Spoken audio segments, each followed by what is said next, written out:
My name is Fayez Mohamood. I'm the co-founder and CEO at Bluecore. Bluecore is a retail marketing platform. We empower retailers like Teleflora, Perry Ellis, Tommy Hilfiger, and 400 other brands to connect their products and personalize experiences to their customers with the purpose of driving higher engagement, high repeat purchases in a way that is easier to do than on last generation technology.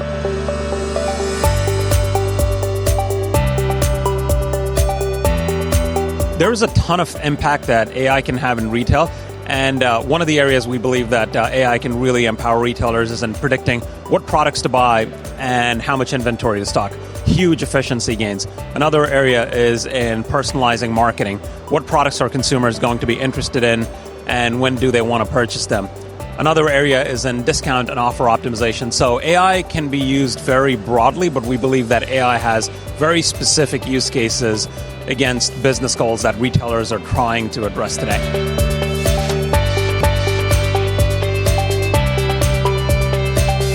It was thought that AI could solve all problems for everybody, and I think that has turned out to not be the case. In the case of retail, there are very specific applications that AI can be a really powerful way to solve for. For instance, AI can be used to predict what products customers may buy next week and the week after. It can be used to predict what offers consumers will engage with and automatically personalize campaigns. So I think in the sense of it being a buzzword where people thought that it could solve everything, retailers are now finding that if you apply it to very specific business outcomes and work backwards from those use cases into AI-based applications, the way AI can achieve those results are far easier, significantly lesser work, and more accurate.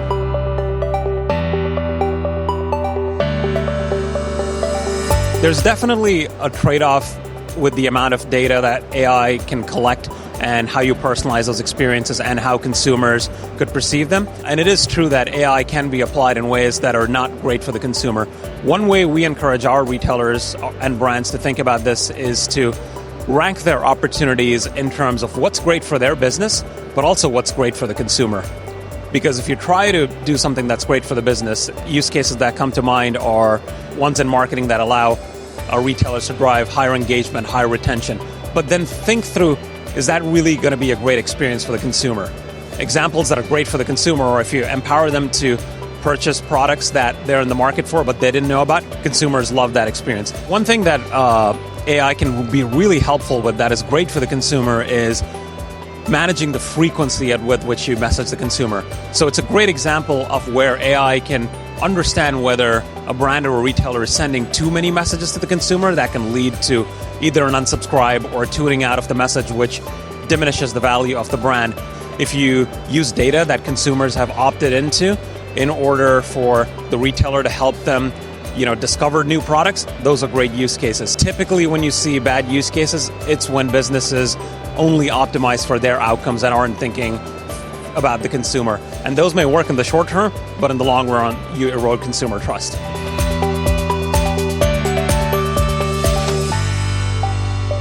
We think about all the great business outcomes that AI can help drive. Number one is forecasting demand. AI can help retailers really predict what products and how much inventory they should stock. Huge efficiency gains.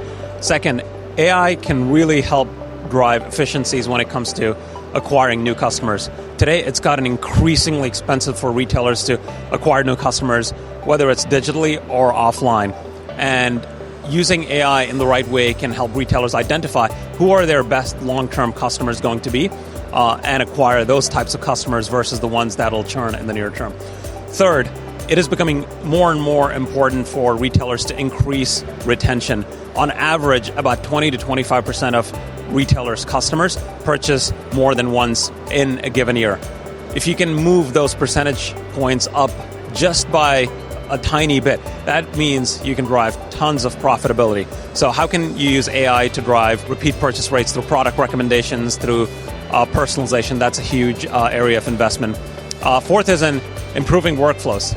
AI can be used to take the old and make new workflows and operations internally for retailers far more efficient, whether it comes to marketing, campaign management, putting together creative that is personalized. All of those can be done with better quality and less effort. The fifth area where it can really help is in figuring out what a consumer will want to purchase next, and personalizing the site, email, social, and so forth.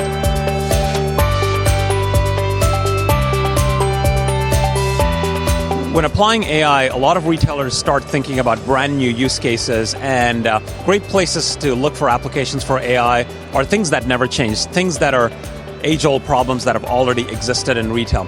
Retaining existing customers, AI has tremendous ways of driving value by understanding your customer data, who's in market to buy what products, managing the channel frequency. So we look at those initiatives that already exist inside of the retailer and think about how can you take an AI or a database bent towards those applications. Second is looking at channels like email. Email continues to perform extremely well. Most retailers in North America, email is their most profitable channel, but it continues to be very difficult to drive engagement, drive personalization. AI can help with audience segmentation, creative assembly. AI can help with recommendations in these age-old channels and make it new again.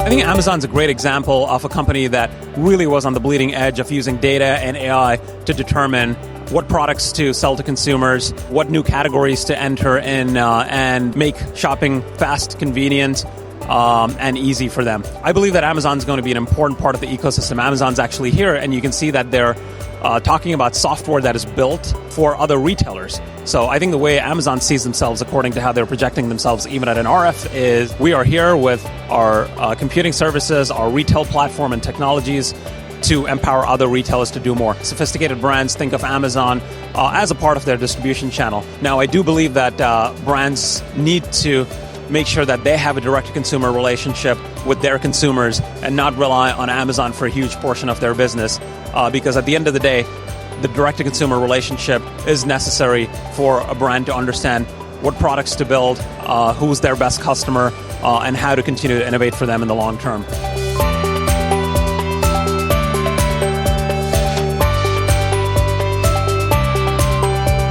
We're very excited with the launch of Bluecore Communicate, and about 25% of our customers have fully adopted the ability to personalize 80 to 100% of their communications.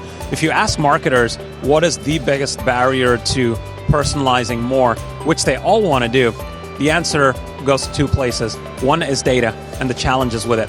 Personalization requires managing and understanding and slicing large amounts of data and then turning it into useful insights and automatically taking action on them in the form of personalization, whether it's email, website, social, SMS, and so forth. So the challenge we had to solve was how do we make it easy for retailers to ingest large amounts of consumer data, but more importantly, the product catalog data, which is where most retailers spend a lot of time slicing and dicing their data. And then number two is when you have millions of consumers that can receive millions of different iterations of a message, it becomes important to ensure that those messages are still on brand and it doesn't increase the amount of work for the marketer to actually create them. Because if you get to a world that is 100% personalized, but it creates 100% more work, then the business is not winning.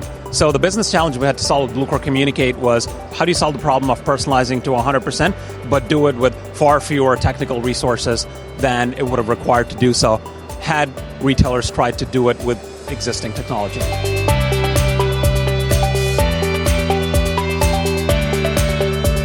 We believe that channel teams need to be consumer focused as opposed to thinking about their own silos, whether it's email, social, and so forth. The current iteration of how most retail teams are organized by channel is really an artifact of the first generation of retail. Email came about and email teams were formed. Social came about, social teams were formed, and they each optimized for their own metrics. But the consumer doesn't think about a brand or a retailer in terms of channels. They just think about the brand and the communications they receive. So the most advanced retailers think about the business problems that they're trying to solve, and more importantly, how to become more relevant to the consumer. So if you think about the consumer first, in terms of who's my highest lifetime value customers and what do they expect from my brand? Who are the customers that are buying at discount and why? You can really back that into channel strategies and empower the channel teams to think about the consumer metrics, but not just channel metrics, which is going to be great for lifetime value in the long run.